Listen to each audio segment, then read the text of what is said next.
Welcome to Cultivate, the space where we talk about building, growing, and figuring it out as you go. I'm your host, Alex Canavan, and I am so glad you're here today. Real quick, before we dive in, if you haven't already, hit the subscribe button wherever you're listening.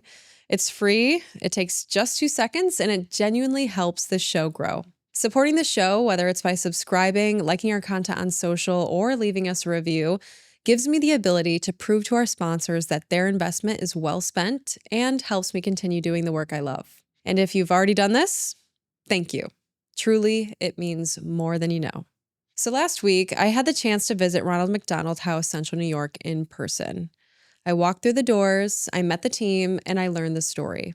You'll hear more about my experience during this episode, but all I'm going to say right now is I left with a feeling of intense gratitude for my life, my health, and my community. I think most of us have heard the name Ronald McDonald House. We've seen the collection boxes at the checkout counter. Maybe we've donated spare change without knowing exactly where it was going. But until you really understand what happens inside those walls, the families who show up terrified, the children fighting for their lives, the parents who have nowhere to go and no idea how they're going to get through the next week, you can't fully grasp what this organization actually does. Today, that changes. My guest is Beth Trunfio, President and CEO of Ronald McDonald House, Central New York. Beth joined the organization in 1999 when it was a $300,000 nonprofit, and over the past 25 years, she has transformed it into nearly a $2 million organization.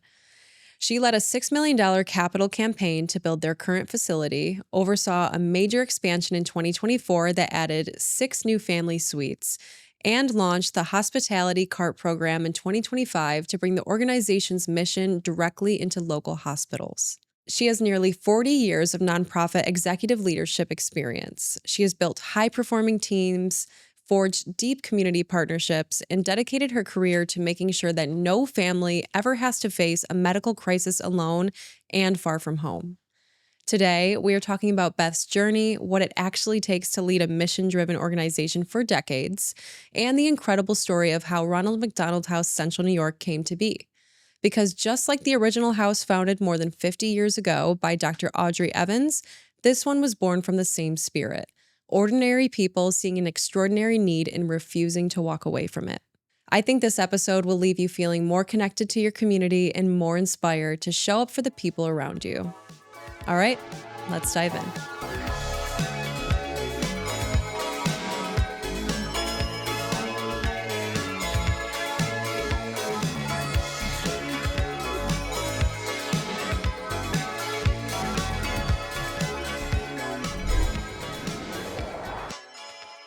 Beth Trunfio, welcome to Cultivate.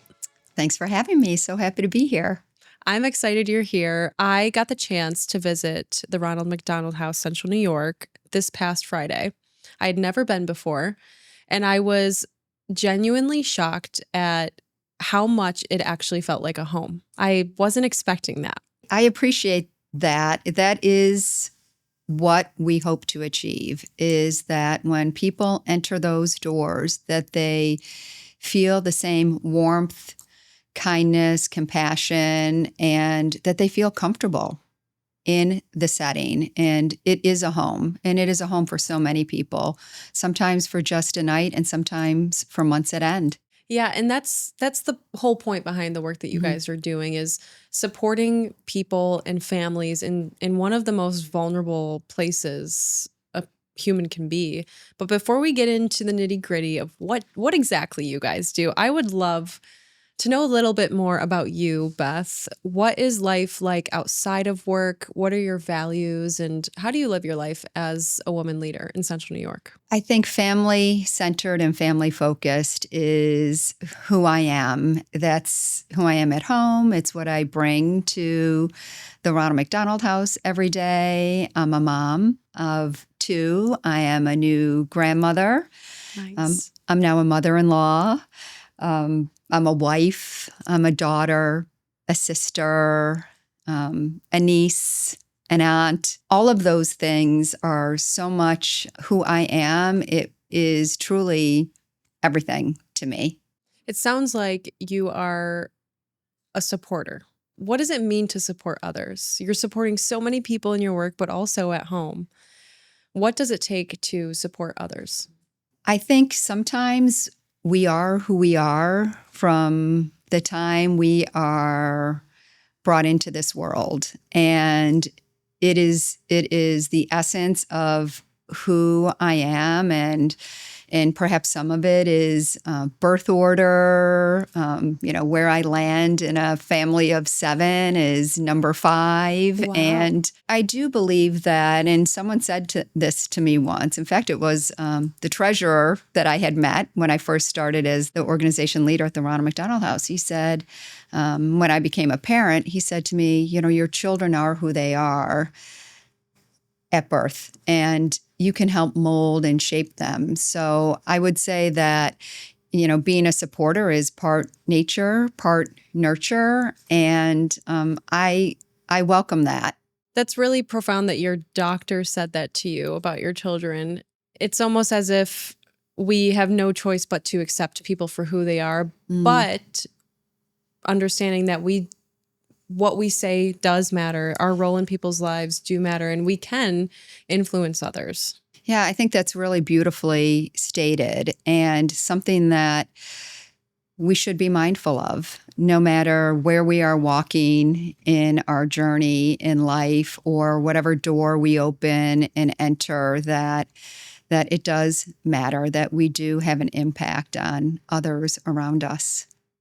What originally drew you to the Ronald McDonald House, Central New York, in 1999? Well, the Ronald McDonald House came to me. I was invited for a tour, like you were, and they were looking for the next organization leader. And there had only been one previous to me. And I was a mom of a 2- and 4-year-old, had been with another nonprofit before that priority was maternal and child health. And I walked through that door, and I remember the feeling that I had as well, that there was something special here and that they were doing really meaningful, special work. And I think it really resonated with me at that time in my life as a relatively new mom, and having to witness and see the hardships and really the families that were just going through the unthinkable. And they invited me to be a part of the organization, and I agreed quite readily, I would say. Yeah, and I think that especially with the kind of work you guys are doing, being a mom and working for this organization almost seems imperative, especially only you can understand the tragedy of having a sick child and of a child struggling. And when I visited the house on Friday, Morgan had opened up, that was one of the reasons why she loves working for the organization. She is so committed to helping these families and their children.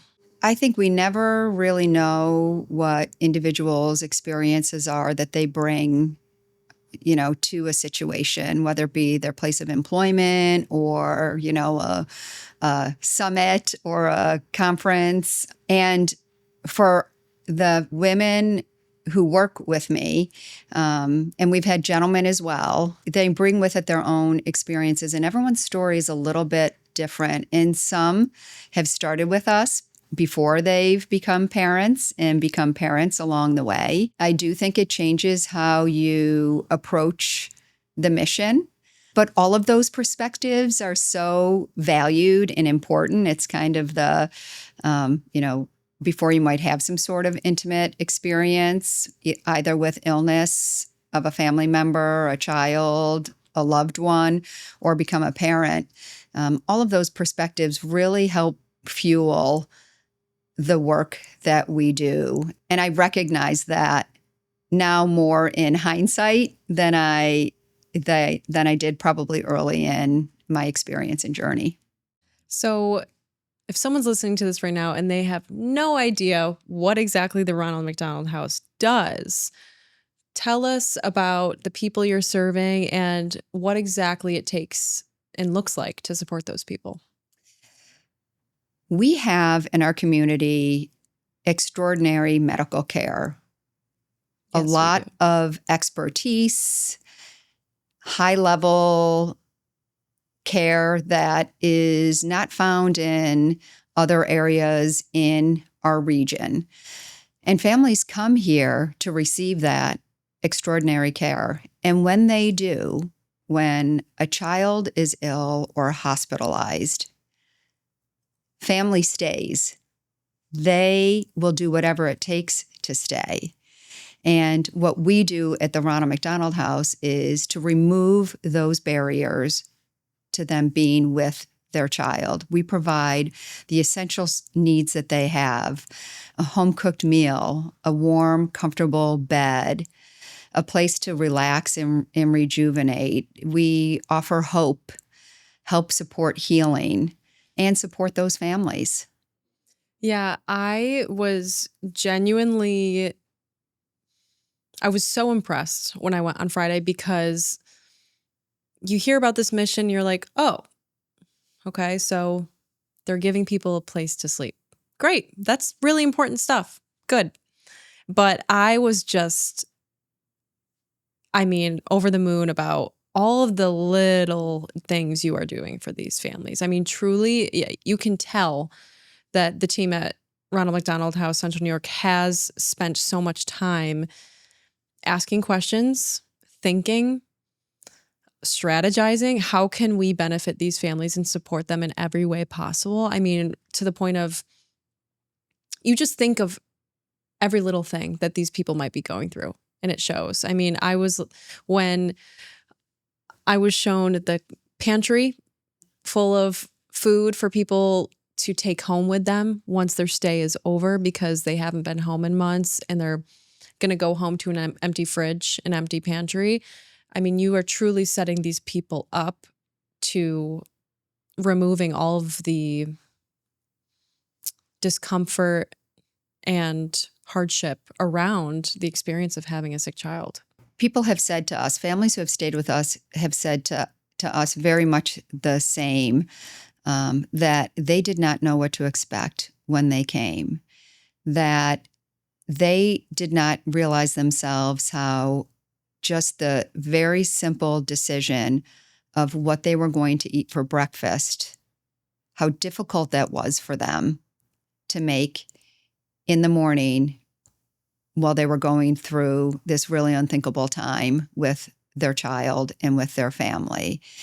Or that, we have a zoo pass available should it be an outpatient or there be siblings that just need a moment or a break. But we are very much grounded in our mission of taking care of families and putting those families first. And those family members and families come in all different complements. Sometimes a best friend is family. Sometimes, the grandmother is the primary caregiver. So, to be able to be there to support the entire family is what is most thought of. And our team is really creative.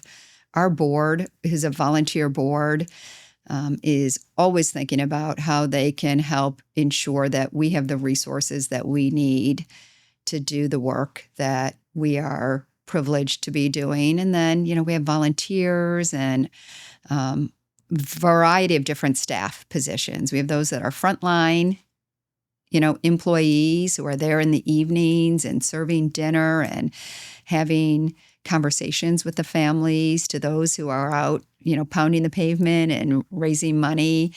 And all of them contribute in a very meaningful way. Yeah.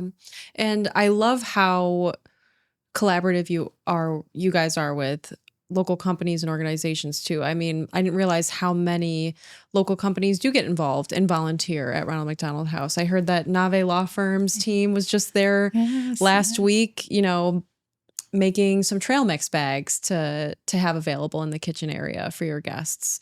And another thing that surprised me about Ronald McDonald House was that you guys don't have an income requirement, or you guys don't even really ask about income or whether or not you can afford a place to stay, And I think that that is really special because what that shows to me is compassion. Yeah. Illness shows no boundaries. It does not discriminate. It does not. Yeah. Illness does not Yes, discriminate. that's right. And, whether you're a family who may be able to, afford a local hotel and meals, eating out, that is a barrier that we remove because there is that common thread. And I truly believe the most magical thing that happens at the Ronald McDonald House is that there are families supporting each other. And while their journey may not be exactly the same, they have a child who is ill and they are walking that walk together. And sometimes it's over a bag of trail mix or coffee at our coffee bar or a meal that has been cooked by one of our local businesses or organizations. And that is truly the magic that happens. That is where the healing happens. 100%. That's another reason why I love the organization because the byproduct of this work that you're doing is community, and that's obviously what I'm all about. And it's so so important for people that are experiencing really unique things to have other people to relate to. It truly is, and we could not do it without the community. This organization, though we carry this name that has a lot of brand awareness, we are a grassroots organization. We are locally founded. We are locally supported.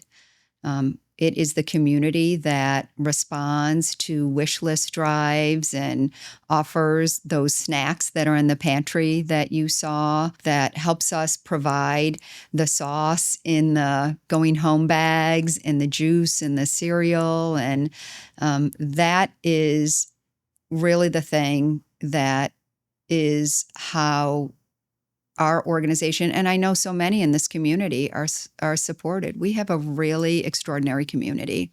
We do. We are very lucky in Central New York for all of the incredible resources that exist, but also for the collaborativeness that happens amongst all these organizations. I would love to dive into the actual history of Ronald McDonald House because it's a great story and it's quite similar to the origin story behind Central New York. Yeah. So this organization was founded 50 years ago. Yes. And it was founded by a female doctor who was unable to buy her own house at the time because women couldn't get mortgages. So she teamed up with a friend who was a man, and he was able to get the mortgage. It's really interesting, isn't it? It's very interesting. Yeah. Could you share more a little bit about the origin of this global organization and how Central New York's organization was started? There's a common story to the founding of the first Ronald McDonald House and those that are now across the globe. It is a global organization.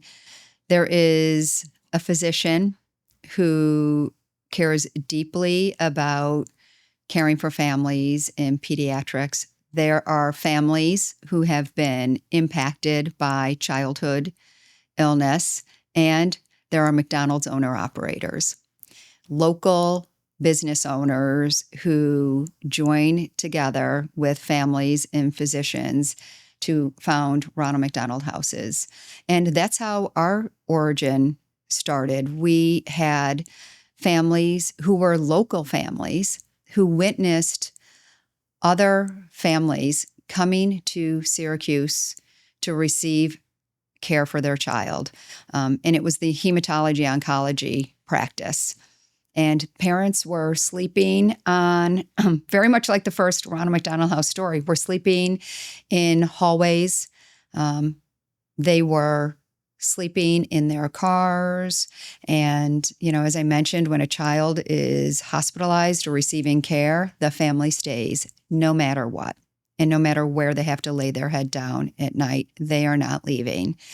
And these local parents who were going through their child's illness and oncology treatments really thought about other families. And the physician, the oncologist, joined together with them, with some McDonald's owner-operators, and they found a property on East Genesee Street, a single older home, and the physician mortgaged that house and slept on that floor so that when there was carpet delivered and, other building supplies, that they would be sure that they were safe and they wouldn't be disappearing at night. And when you think about these families who were going through hardship of their own, thinking about other families, and you think about a physician, right, laying after a long day, right, of care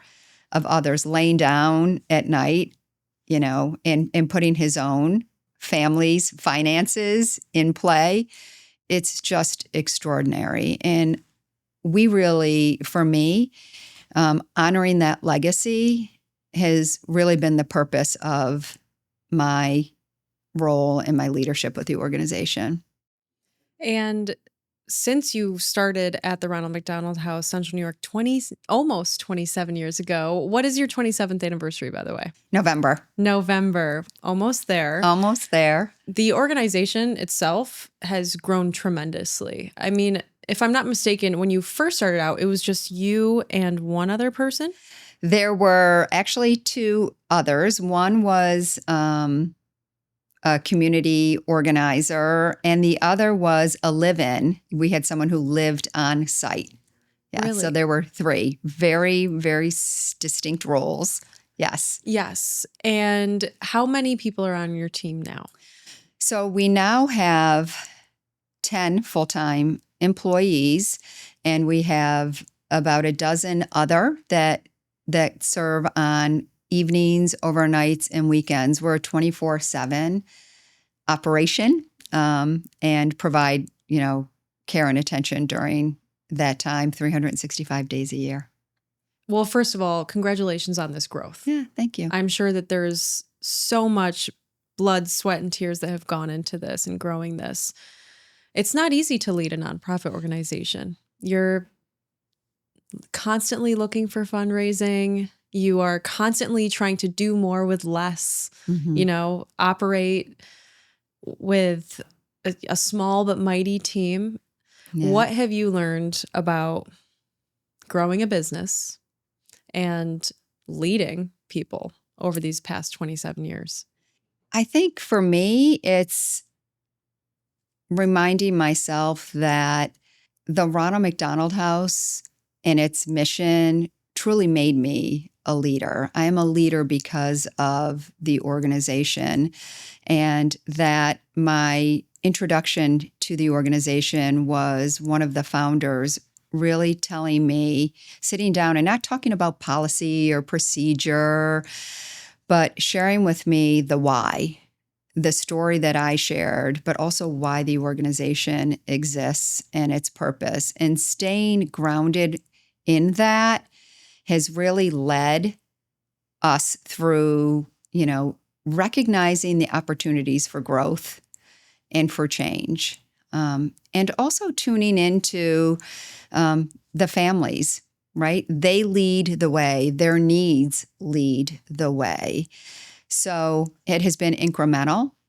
I think ensuring that we invest in our people and prepare our team members and grow our team before the opportunity presents itself is a super important thing to do. We may not have in the early days because there really wasn't the opportunity to do so, but we're very intentional about that today. What does that look like? Growing your team, honing their skills. From my experience working with your team, I mean, you've got a powerhouse team. Yeah, you've got thank you. some awesome people working at the Ronald McDonald House. But what does that kind of leadership development and professional development What do those opportunities look like there? We look from within, first and foremost. I have another colleague, her name is Jennifer, who has worked alongside me. She's a year behind me in service at the Ronald McDonald House, and we have partnered together. And so I think understanding the value of other people's perspective, and then as you add your team members, being open to that perspective is super important. But we're also being very intentional in elevating people into roles that will help us support our people.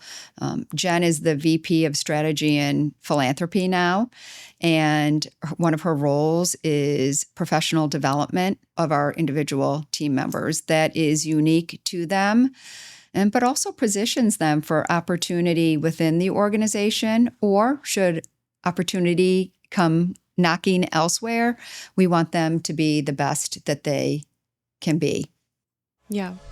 If you've ever wondered how brands like Bacardi and Lululemon make their video content look that good, stay with me for 30 seconds. We're going to take a quick pause from the conversation so I can tell you about our sponsor for today's episode, Big River Film Company, a full-service video production company built for brands that need clear strategy and a smooth production process.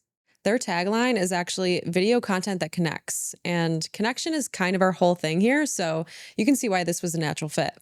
Based right here in Syracuse and actively serving brands across central New York, Big River brings national-level experience to our local market. They've worked with brands like Bacardi, helping create video content around new product launches, as well as household names like Macy's and Lululemon. Whether you're in food and beverage, healthcare, finance, or anything in between, Big River Film Company can help you create video content that moves your audience to action.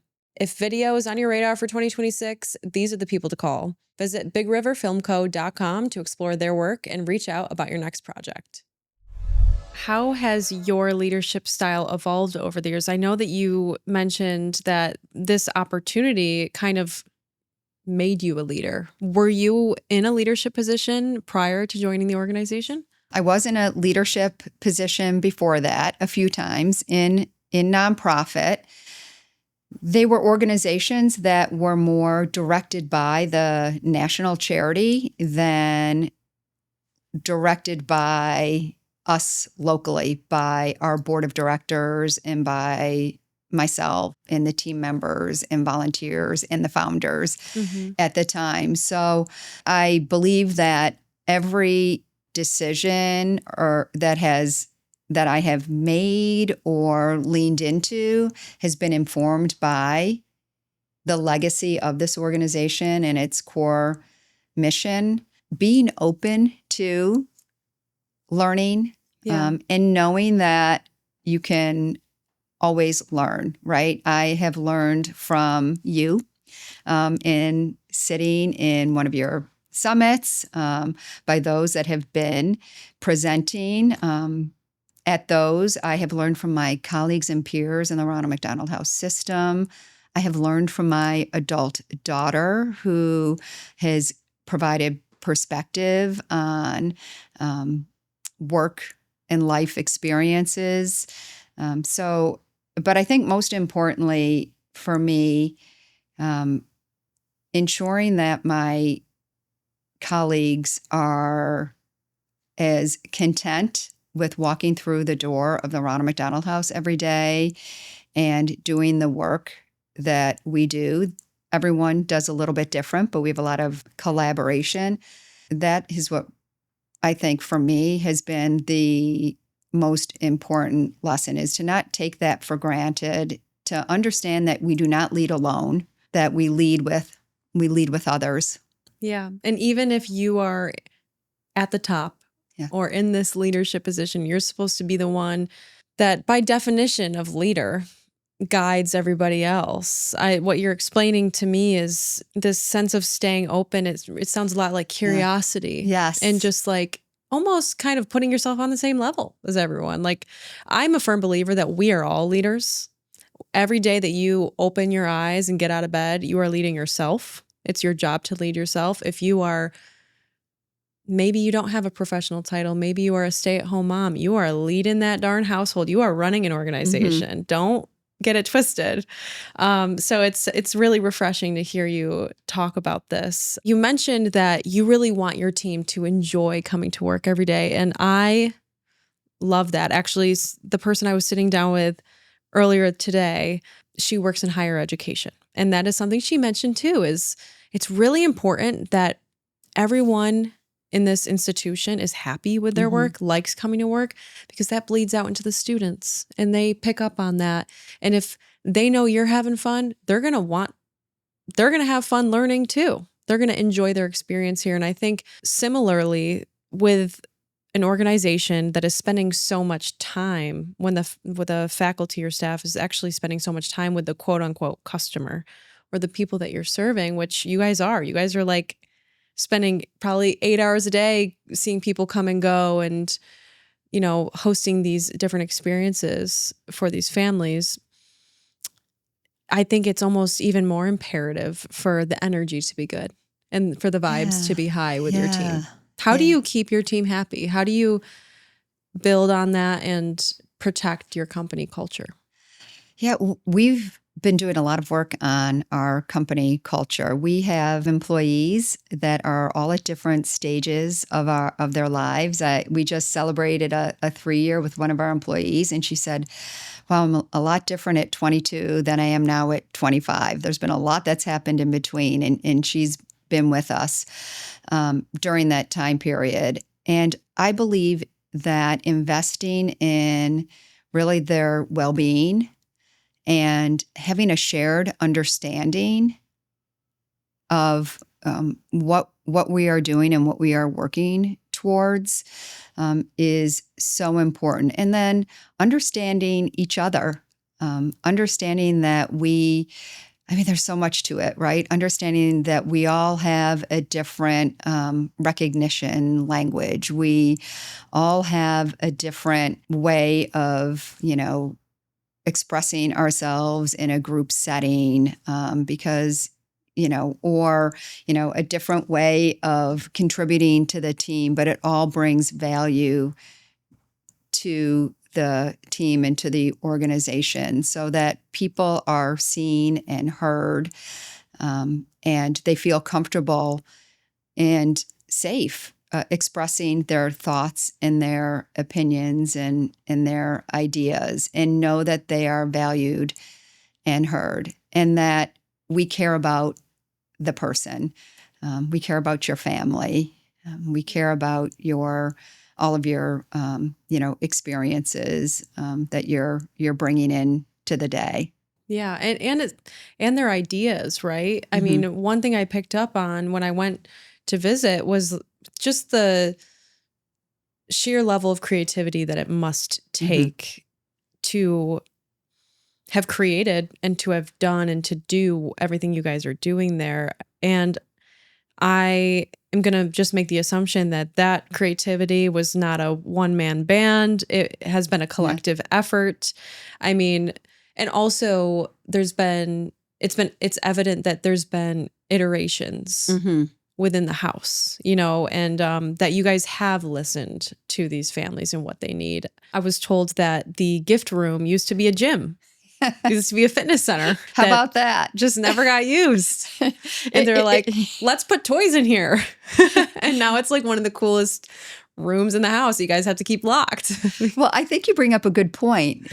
We think we know what people need, and we build around that.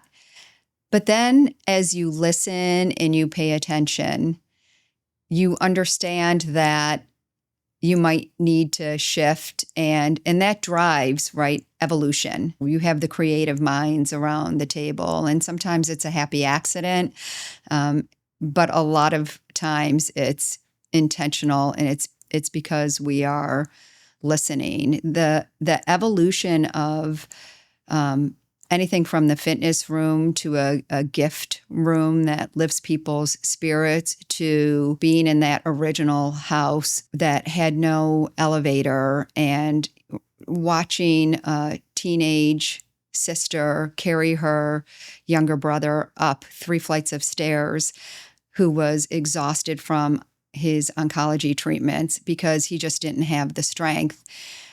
That was the impetus to really move forward with building a new, larger, fully handicap accessible Ronald McDonald House, to then watching families gather, and we have beautiful guest rooms, but then understanding that we needed to expand into our 4th floor and provide family suites because families needed different space to be able to be together. Parents were working remote, right? 30 years ago, that wasn't a thing, but they're now working remote, and treatments have changed. There's outpatient treatments. So when a child was what may have been once hospitalized, they're now outpatient. So being able to be in a different kind of space. So that has driven the evolution. And I think having a team and the growth of our team has really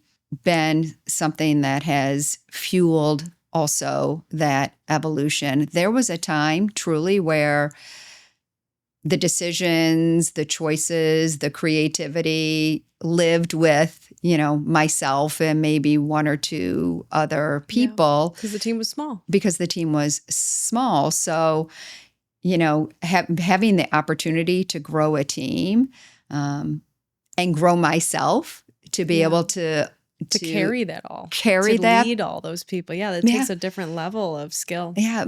But then to be open to it, right? When you're used to carrying the choices and the decisions, and it's a necessity to learn how to be open to receiving and listening. And that happened with a lot of care and support from board members that had great professional expertise, peers, team members, executive coaches, well-being consultant who I just love, who I met through out in the community, who was doing some leadership and well-being work with nonprofits. It has transformed who we are as an organization. And I'd like to think myself as a leader.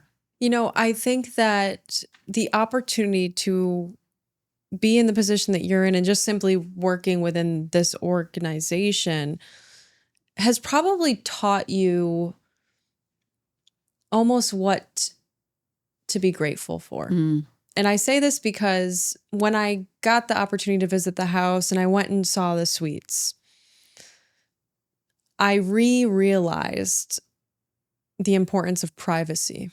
And that was one of the reasons why you guys built those suites, right? It's like, there's teenagers in the family. You've got a family of 4 cramming into a hotel room with 2 queen beds. Like, people need space. People need privacy. They need to be able to go into a room and close the door because we're human, right? And I think that when I'm going to just assume that working for the Ronald McDonald House almost has probably given you a sense of gratitude for the little things in life, the little luxuries that we have at our safe and comfortable homes that we get to go home to every night, and being able to close a door and have 10 minutes to ourselves and protect our energy and our peace. Like, I realized after visiting how privacy is a luxury. Peace and quiet is a luxury. Having just a comfortable space to call my own is such a luxury and a gift.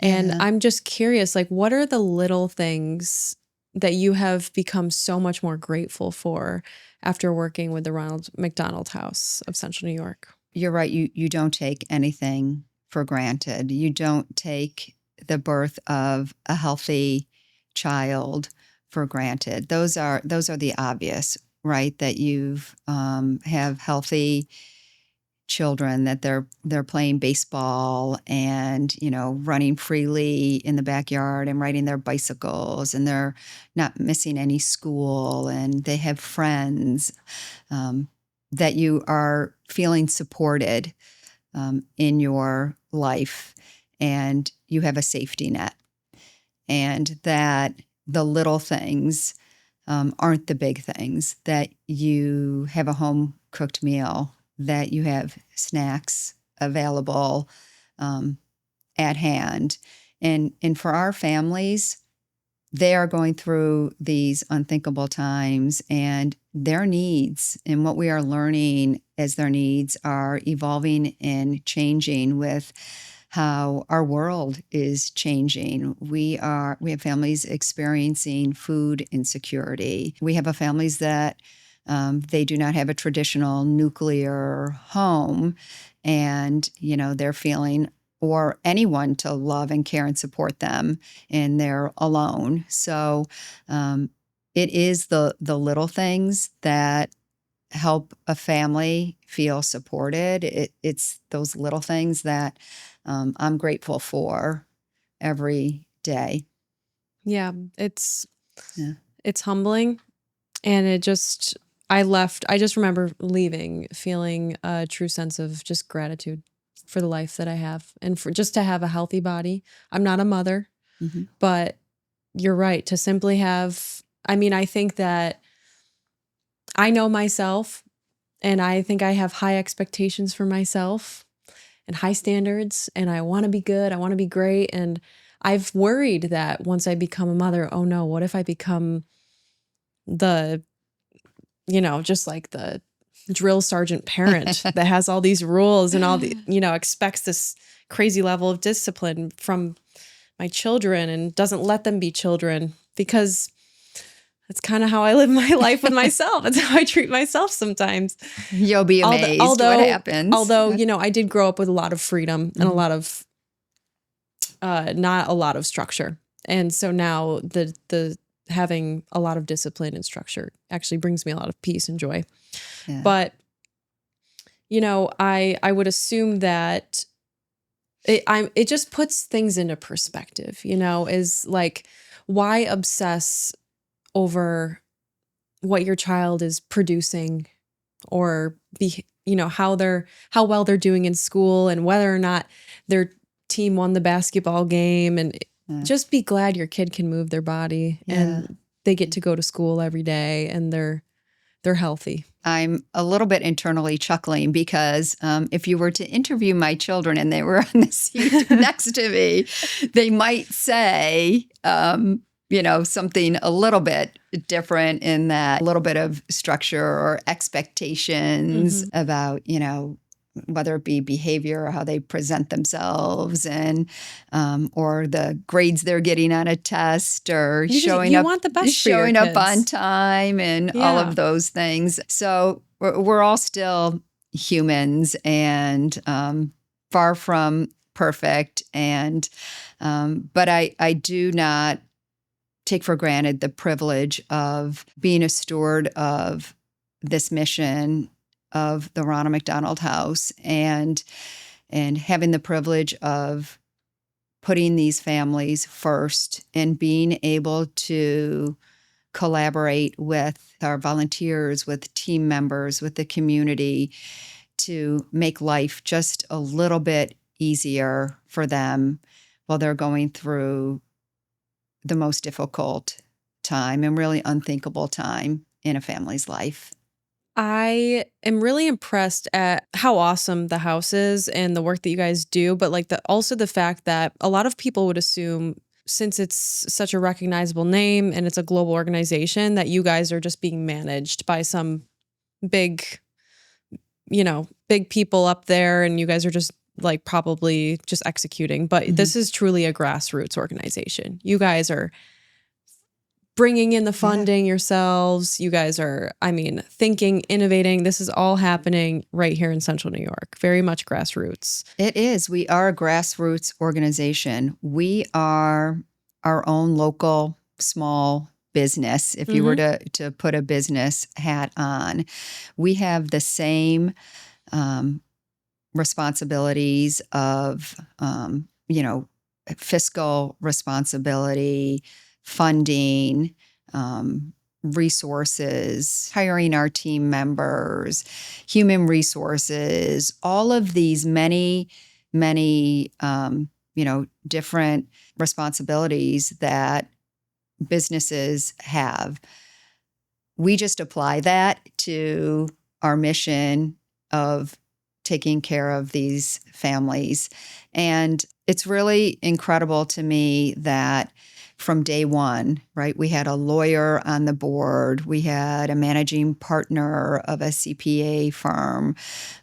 We always have parents of a child who has been through this medical journey. We, had founders at the time, business owners, entrepreneurs, bankers. So, we bring that complement together and we really lean into that expertise and support. They guide, they make these decisions. So it is not someone sitting in a different city or a different state. The Ronald McDonald houses absolutely share a common mission. We do have guidelines and priorities.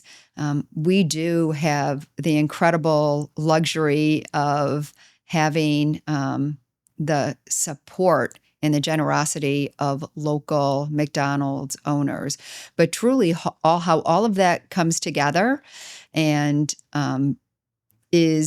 relies very much on each of us as individual chapter organizations. So we are our own 501c3. We raise money, we hire our own people, we train our own people, and most importantly, we very much rely on the community for their support, whether it be volunteer support. We have volunteers who staff our front desk and greet our families, that help us, restock our pantry, to serving on our event committees. Yeah, that's a lot to manage. Like, truly, a board, volunteers, staff, all of the things. I don't know how you keep your head on straight. I am just always learning how to lead better. I love to hear you say you're always learning to lead better, because I am always learning to lead better. And when someone on my team can say, I've noticed a shift. Oh, yeah. It means huge. everything to me. Yeah. And I'm in this era of like, I've always been one of those people that's been very intuitive and has always had a pretty good amount of self-trust, which is such a blessing. So I've made a lot of decisions intuitively, and I'm not afraid to just go in head first, and then I'll be like, I'll figure it out. But now I'm in this era of like, let's actually be a little bit more intentional. And I think what that looks like for me right now is turning around and talking to the people that have been on this journey with me, that work closely with me, and asking them, how can I be better? There is no wrong answer. I am not going to punish you. I am not going to get mad at you. Please be honest. How can I improve? How can I be a better leader? And then on top of that, also turning around to our members and the people that are in our world, in this community, go to our events, and just asking them more questions. That is where my heart is right now. And it's because, and I think that's how I know I've grown as a leader. I've realized so much over the last year. I think I've spent the first couple of years building this because I needed it. And now I'm coming to the place where I realize that there are other needs. There are women in this community with different needs than I have, with different lifestyles and different circumstances. So why am I going to continue to create something that is only serving the visions and the needs that I have, right? So you can only get that through feedback, right? Just through having conversations. Yeah, I think so. But I also believe that sometimes you are serving, it may feel as though you're serving yourself. But in doing so, that the waves that come from that are serving others. And I think that you can sit in that, and when you look back, that you can see that there is impact and it is meaningful and there is a need, and it's okay to have both. Yeah. Yeah. The summit came first. Like, I had this idea, pitched it to my employer, and got the cool opportunity to produce the first CNY Women's Summit. And then at our second summit, when it wasn't until I actually looked around the room and started watching people and seeing their interactions and just really being able to witness the true joy and almost relief on these people's faces. I was like, oh, I'm not the only person that needed this. Okay. There's other people that need this. There's a need here. And that's when I got the idea to create a platform and to do more with it. And first couple of years was just like me kind of creating things and doing things that I thought were cool, that I thought people might like. Yeah. But like I said earlier, I'm not a mother. And once I took my head, got my face out of my computer and looked around, I realized, oh my God, the majority of the women in this community are mothers. Why aren't we doing more for moms? Yeah. So now I'm really excited to be working with one of our members on some programming specifically for moms and just starting to create things that are truly designed for all of the women in this community. It's been a fun time. It's been a challenge because the community is so diverse, though. Yes. We're serving women professionals and entrepreneurs. Yes. Yeah. I was, as you were speaking, I was thinking about that too. Balancing, right? There's a lot over the years about, can you have both, and can you balance, and do I need to, put my career first, and then if I, decide to move forward and have a family, but what is the timing? I think there's a lot of angst around all of that. And I think having the opportunity for women, no matter what stage and phase they are at in their life and what path they choose, for motherhood or career or otherwise, that they are feeling supported, and there's others that they are surrounded with as well. Yeah. And that we don't judge about, people's life choices and or career choices or where they find their purpose. Yeah. I 100% agree. Like, my vision for the CNY Women's Network community, we identify as, our tagline is a growth-minded community for women in upstate New York. And although we got our start in hosting networking events, my definition of a CNY Women's Network member is a woman with conviction, a woman with vision, a woman with ambition, no matter what she does for a living. Right. So if you decide you are going to be the best mom in the world, I have just as much admiration and respect for you as the CEO running a multi-million-dollar company. And that is because my hope is that women can find a place to share their ideas, be passionate about something, and be able to share their passion with someone and have a conversation with someone who's going to hold space for that, no matter what we do, no matter how we make our money. Yeah. So, and I think that's what a lot of other networking communities get wrong, is they have too many requirements. You have to meet and you know what? There's a reason for that. That's why we design specific events for specific subsets of people. But there is also a ton of power in a woman who's in the first 5 years of her financial advisor practice, making the conscious decision to put herself in the room with the successful entrepreneur. Right. Because she needs to know what's possible for her. Yeah. So. Yeah. I mean, it's been that a is how fun you time. learn, right? How you learn and lead and connect. Connection is so important, and feel supported by those who have walked before you or Mhm. those that are coming up. We can learn both ways, in both ends of our of people's Absolutely. There's a give and a spectrum. take. Yeah, Like, and I love, that's another reason why I love our community too, is it's diverse in age range. Like, right. and I think that's so beautiful because there's so much for us to learn on both sides. I love how it brings people together.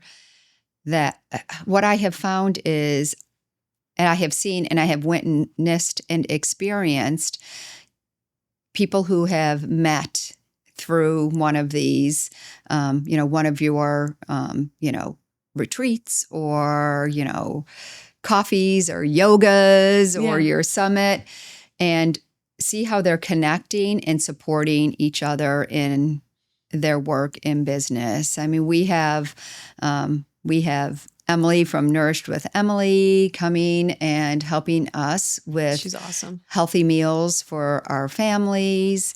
And then she shares forward some of the work that we're doing. And then I'm learning from her, who else, she's engaged with and supporting. And I think that's really extraordinary to be able to experience it, but also witness it. Yeah. That is the highlight of my work Mhm. is witnessing moments like that. When I see the women that are in our membership community or just simply have attended our summit decide they're going to go into business together or create a product or offer together and Yeah. let's make money together. Okay, Yeah. that's Yeah. cool. Yeah. When I see them reposting each other's stuff on social media and just simply being a cheerleader for each other, it's like I'm seeing these alliances becoming like forming. Yeah. And that is exactly what I have set out to do is just create the platform so women can come together and say, you know what, we're going to rise together. We're going to grow together. We're going to build our dream lives together because Yeah. we can't do it alone. Yeah. And they're giving back Yeah. together. We had Joy came Yep. and brought sourdough bread to us and She's shared a little bit awesome. about her story. So I'm actually going to be going out and visiting her stand next week and okay, creating some great. content with her. It's Oh, going to be fun. yeah, yeah. That's Yeah, awesome. she's sweet. She just joined the collective and she's a really special person. She's someone who I had to scold a little bit because she came to a coffee meetup. She was hesitant. She was like, I'm not really sure if I belong here. I've only run my business for 2 years. I'm like, whoa, whoa, whoa. There's no requirement. Right. And then she said, I don't know if this is for me. I'm just a mom. Mm. And I stopped her right then and there. I said, don't ever say that again. Being a mother is probably the most impressive thing you can do. Yeah. You absolutely have a place here. When she came, she shared an interesting story, and she brought with her chocolate chip cookies for our families, and she brought bread that she makes, her sourdough bread. And we had shared with her how food makes people feel at the Ronald McDonald House, and that having this chocolate chip cookie or this bread to offer them and the other home cooked meals that we offer really heals the soul and makes them feel at home and safe and comfortable. And she shared a story about the first time that she had experienced making chocolate chip cookies as a young girl and how it made her feel. And she made a connection right away with how that feeling for her personally could translate and did translate into this, what she thought was just a simple, act, but really understood then the impact of providing that for the families. Yeah. Yeah. Yeah. And I think that's a really important story to share because there's probably a lot of people listening to this right now that are needing a reminder that the work that they're getting up and doing every day does make an impact. And I think there's a lot of areas of life where we all kind of discount what we're doing every day and the importance of it all. Moments matter.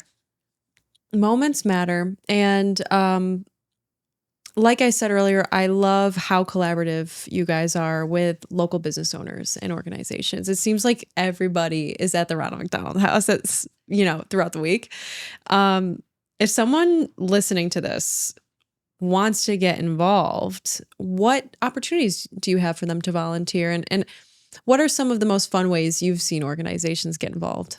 Yeah, organizations that come as a group, do a little team building and make a meal for the families, I think have the most incredible time.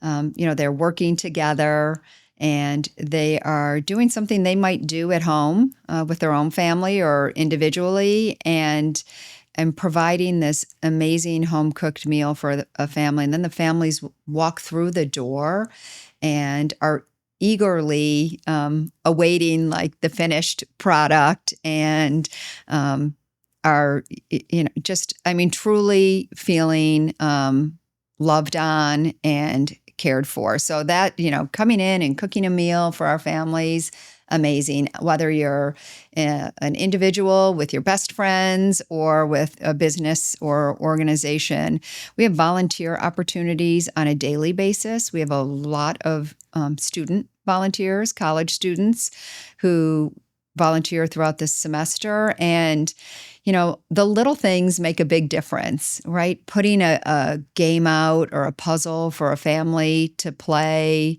or to engage in while they're having a break in the evening or at lunch. We rely on volunteers to help support that, to help us, do some landscaping. We have the garden club comes in and supports us.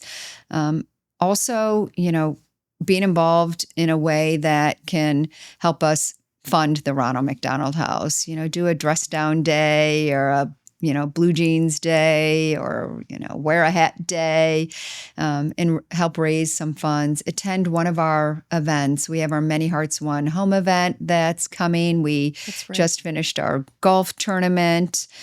Get to know a little bit more about our mission and what we do, meet our families. And there is no small way.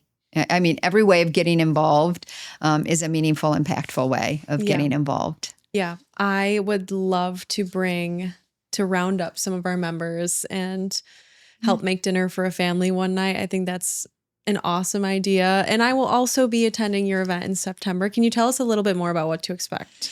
Yes, we have the O'Donnell family will be our honorary chairs this year, and they are a family with two daughters, one who was born with a heart condition, and they stayed at the Ronald McDonald House in Rochester, and they live locally and are very willing and interested in giving back. We find a lot of families that want to give back, and give their gratitude in a way of having been able to benefit from the services that we have. So the O'Donnell family are the honorary chairs. We have silent auction, a lot of amazing items from businesses throughout the community and beyond. And it's just a lovely evening of camaraderie, socializing, getting to know others in the community that have a common interest in families and those who come to our community during their most vulnerable time and helping support and care for them. Yeah, you guys, I hear, get some of the kids involved and like they get to attend the event. They get really excited about it, right? Yeah, we love we have former guest families who have stayed with us come and attend with their children, and the children love to meet other people in the community that are there supporting the Ronald McDonald House. They love to share their story and the things they love most about the Ronald McDonald house, whether it be the playroom or the teen room, or playing outside in the sprinkler system. So we bring folks from the medical community are involved, the former guest families, founders still attend our event. And again, so many other individuals from the community and people from other nonprofit organizations as well, which I think is super cool. It's, supporting each other, doing the work that we're doing individually or collectively to make an impact on our community. Yeah. I'm excited for it. I hear you guys bring in usually around like 400 to 500 people. We do. Yes. It's a big event. And it's at SRC Arena, right? It's at SRC Arena. September 25th. September 25th. Oh gosh, I'm surprised I knew that. Yeah. I may or may not have put it in my calendar already, but I'm bad with dates. So I'm very surprised I remember that. Yeah, I'm definitely going to be attending this year. I'm going to try to round up some members so we can get a table or something. Oh, but super grateful. And I also know Ryan O'Donnell too. Oh gosh. Who's a part of it. So he's an awesome guy. Yeah. Just real fun guy. So I'm looking forward to hearing him share more about that at the event and learning more about him. You never know, right? You never know, again, what someone's story is. I did not know that about him. Yeah. So I just know him through the business scene. We've worked with Chimera a bit too. So I know I know that he's a rock star sales guy. He's like the director of sales, I think, for Chimera. Yeah. So I just know him through business, but I'm looking forward to just seeing another side of him at this event and just, hearing his heart and his story behind. It's back to that founding, those early days, families who have walked the journey or going through that journey, thinking about other families and giving back. It is how we were founded. It's how we are sustained. It's what Ryan and Melissa are sharing. And it's really extraordinary. Yeah, absolutely.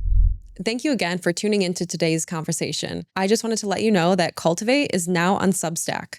After you subscribe, you'll get weekly episodes sent straight to your inbox, and once a month, a bonus newsletter from me where I share what I'm personally learning and navigating on leadership, community building, mindset, and building a mission-driven business. No highlight reel, no pretending I have it all figured out, just what's true in real time. You can find the link to subscribe in the show notes. I'd love for you to be a part of it.